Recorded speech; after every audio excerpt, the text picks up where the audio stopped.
Bagaimana seorang bintang voli asal Indonesia berhasil membuat Korea Selatan gempar? Temukan jawabannya di video ini.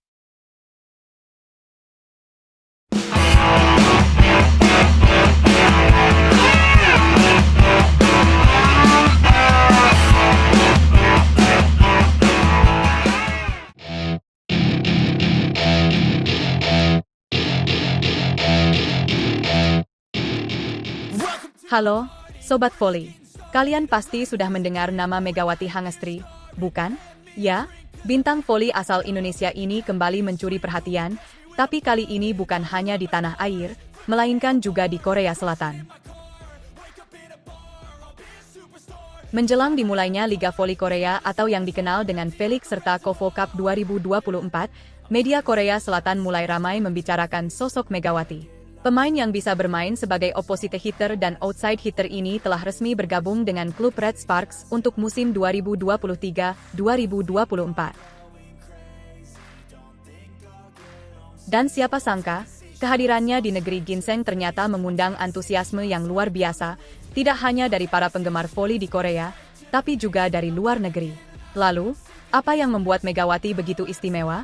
Ternyata, bukan hanya kemampuan bermainnya yang diakui, tetapi juga pengaruhnya yang besar di tingkat internasional.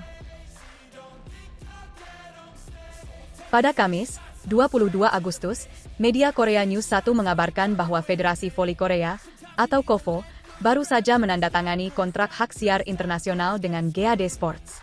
Kontrak ini sangat spesial karena menargetkan negara-negara asal para pemain kuota Asia, seperti Indonesia, China, dan Thailand. Bayangkan, Sobat Voli, ini artinya Indonesia menjadi salah satu target utama pasar internasional untuk siaran voli Korea.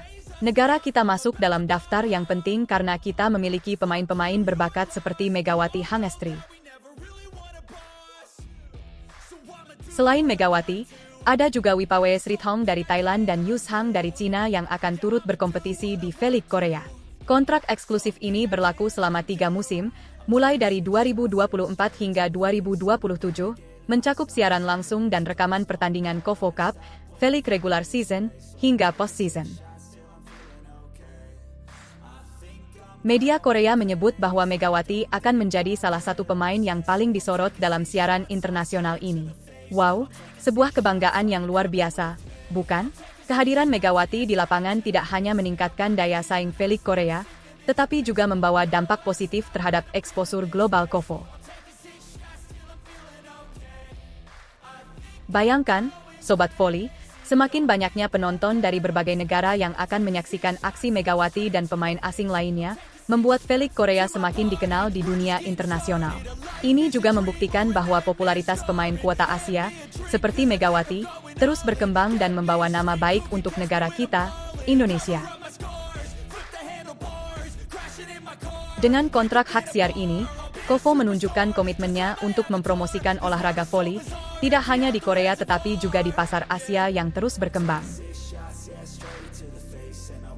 Dan Megawati, dengan kemampuannya yang sudah teruji, diharapkan dapat memberikan penampilan terbaiknya di V-League musim ini. Tak hanya membawa kebanggaan untuk klubnya, Red Sparks, tetapi juga untuk Indonesia di kancah internasional. Bayangkan betapa bangganya kita sebagai bangsa melihat nama Indonesia terus berkibar di pentas voli internasional. Yuk, kita dukung terus Megawati Hangestri dalam perjuangannya di V-League Korea musim ini. Apakah Megawati Hangestri Pertiwi bisa mengangkat tim Indonesia dari keterpurukan meskipun hasil V-League 2024 mengecewakan?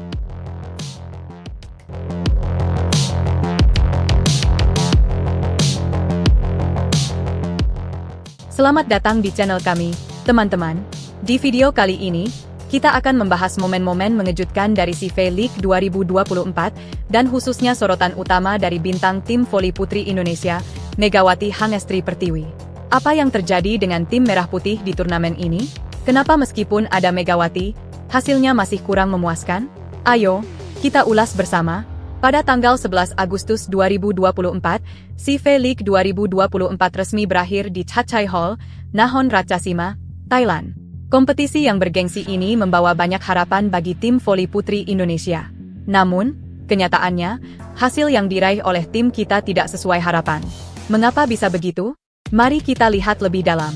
Tim voli putri Indonesia datang dengan semangat yang menggebu-gebu, dipimpin oleh pelatih Chamnan Dokmai. Namun, di lapangan, harapan tersebut harus berhadapan dengan kenyataan pahit. Di putaran kedua, Indonesia harus menerima kekalahan demi kekalahan. Pertandingan melawan Filipina berakhir dengan skor tipis 2-5, di mana Indonesia kalah 25-20, 20-25, 25-16, 20-25, dan Oktober 15. Kemenangan ini sangat diharapkan bisa menjadi titik balik, tetapi hasil akhir justru menambah daftar kekalahan. Selain Filipina, Indonesia juga harus menghadapi kekalahan dari Vietnam dengan skor 1-3 dan dari Thailand, tim yang akhirnya keluar sebagai juara, dengan skor 0-3. Hasil ini menunjukkan betapa beratnya tantangan yang dihadapi oleh Indonesia di kancah kompetisi internasional ini. Namun, ada satu bintang yang bersinar terang di tengah kegelapan, Megawati Hangastri Pertiwi. Ya, Megawati. Dengan 36 poin yang berhasil ia cetak sepanjang turnamen, Megawati menunjukkan performa yang sangat mengesankan. Aksinya di lapangan seringkali menjadi sorotan, membuatnya menjadi salah satu pemain paling menonjol di tim. Meski penampilan individunya luar biasa, sayangnya, performa tim secara keseluruhan tidak mampu mengangkat Indonesia dari keterpurukan. Apa yang sebenarnya terjadi? Analisis menunjukkan bahwa ada beberapa faktor yang berkontribusi pada kegagalan ini. Pertama, persiapan yang kurang matang. Persiapan yang tidak optimal bisa mempengaruhi kinerja tim di lapangan. Kedua, strategi permainan yang tampaknya tidak efektif menghadapi lawan-lawan yang lebih kuat. Tanpa strategi yang tepat, tim sulit bersaing di level internasional. Kekompakan tim juga menjadi isu besar.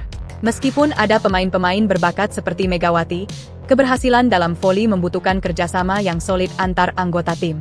Ketika satu bagian dari tim tidak bekerja dengan baik, seluruh tim akan terdampak, yang akhirnya menyebabkan kekalahan. Bagaimana dengan lawan-lawan Indonesia? Thailand dan Vietnam menunjukkan dominasi yang jelas di CV League 2024. Thailand, yang akhirnya keluar sebagai juara, menunjukkan permainan yang solid dan terstruktur. Vietnam juga tampil disiplin dan agresif dalam permainan mereka. Filipina, meski sempat berada di posisi yang mirip dengan Indonesia, berhasil meraih kemenangan penting atas tim kita, menunjukkan semangat juang yang kuat. Jadi, apa yang harus dilakukan Indonesia untuk bangkit? Pertama, tim harus memperbaiki strategi permainan. Membangun strategi yang fleksibel dan adaptif akan sangat membantu. Kedua, kekompakan tim perlu dibangun kembali. Setiap pemain harus memahami perannya dan bekerja sama dengan baik. Ketiga, latihan dan persiapan harus lebih matang, dengan intensitas yang tinggi dan uji coba melawan tim-tim kuat di luar negeri. Terakhir, pemanfaatan pemain muda juga penting. Regenerasi pemain harus dilakukan secara berkelanjutan untuk menjaga kualitas tim. Meskipun CV League 2024 mengecewakan, ini bisa menjadi momen pembelajaran